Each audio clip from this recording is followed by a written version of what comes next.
L'origine des règles. Alors, on va commencer par regarder ensemble le document que vous deviez travailler.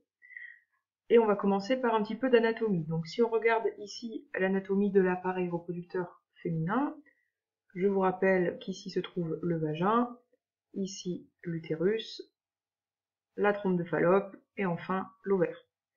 Donc, l'utérus est composé de plusieurs couches. L'intérieur se nomme la cavité de l'utérus. Pourquoi cavité? Parce que c'est du vide, un espace qui est dédié à accueillir le bébé lors de la grossesse. Le contour de l'utérus comporte deux couches. La couche la plus externe s'appelle la couche musculaire, donc celle-là, elle ne bouge pas, elle va rester toujours du même aspect. En revanche, la couche qui se trouve la plus au milieu, donc c'est la couche interne de l'utérus, qu'on appelle aussi la muqueuse, va changer d'aspect au cours du cycle. Regardons maintenant ce document. Donc on vous présente ici des photographies vues au microscope de l'aspect de la paroi de l'utérus au cours du cycle. Donc ici au 4e jour, 23e jour et au 4e jour du cycle suivant. Alors déjà, cette partie-là, couche musculaire de la paroi de l'utérus, donc celle qui se trouve ici, ne bouge pas, elle reste toujours de la même épaisseur tout au long du cycle. En revanche, vous remarquez que la couche qui se trouve ici au-dessus, qui est la couche superficielle qu'on appelle aussi la muqueuse de l'utérus, varie au cours du cycle. Donc si on reprend du début, regardez ici, on est au jour 0, donc au début du cycle numéro 1. On observe ici que, rappelez-vous, le début du cycle marque le début des règles. Donc en fait, qu'est-ce que c'est les règles? C'est tout simplement des écoulements sanguins qui proviennent de la destruction de la muqueuse de l'utérus. Donc les règles contiennent des petits vaisseaux sanguins, des tissus dégradés provenant de l'utérus. Donc au fur et à mesure des règles, la muqueuse de l'utérus se détruit progressivement et donc devient de plus en plus fine.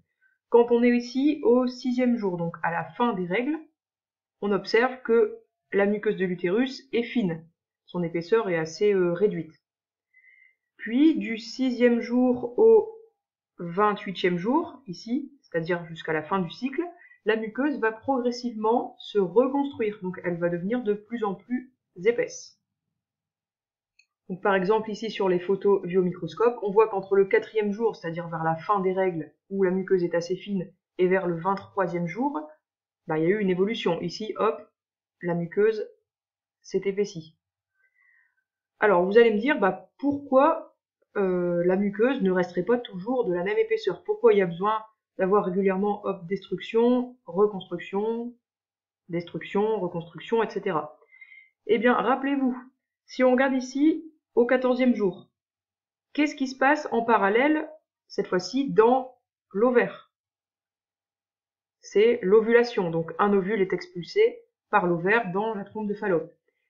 Vers le 14e jour du cycle d'une femme, il peut donc y avoir éventuellement, s'il y a un rapport sexuel non protégé, l'arrivée de spermatozoïdes permettant une fécondation, et donc éventuellement une grossesse. Rappelez-vous aussi, comme on a vu l'année dernière, quand l'ovule est fécondé, ça donne une petite cellule œuf qui va, hop, progressivement quitter la trompe de Fallope pour venir s'implanter dans l'utérus, ce qu'on appelle, rappelez-vous, la nidation. Donc, pourquoi l'utérus va progressivement se reconstruire? Pour faire comme un petit nid douillet pour éventuellement accueillir un embryon. Donc ici, vers le 14e jour du cycle d'une femme, peut éventuellement s'implanter un embryon, et du coup, la femme tombe enceinte. Vous savez qu'une femme enceinte n'aura plus ses règles pendant 9 mois. Pourquoi? Tout simplement, imaginez qu'ici, un petit embryon s'est implanté. Si jamais les règles arrivaient, l'embryon se ferait éliminer avec la muqueuse de l'utérus. Donc, quand une femme est enceinte, il n'y a plus de règles, ce phénomène se bloque. En revanche, si à ce moment-là, il n'y a pas eu de fécondation et donc il n'y a pas de grossesse, au cycle suivant, c'est-à-dire au lendemain du jour 28, donc c'est-à-dire au jour numéro 1 du cycle 2, de nouveau, cette muqueuse épaisse, riche en vaisseaux sanguins, va être détruite. Voilà, donc c'est les règles suivantes, et ainsi de suite.